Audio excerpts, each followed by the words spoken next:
C Joseph Vijay எனும் நான்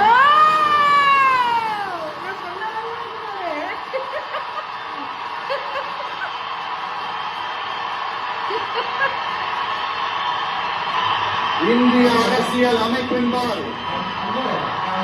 உண்மையான நம்பிக்கையும் மாறாப்பற்றும் கொண்டிருப்பேன் என்றும் இந்திய நாட்டின் ஒப்பில்லாத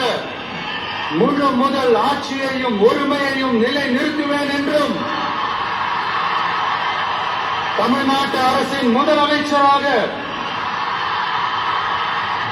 உண்மையாகவும் உளச்சான்றின்படியும் என் கடமைகளை நிறைவேற்றுவேன் என்றும்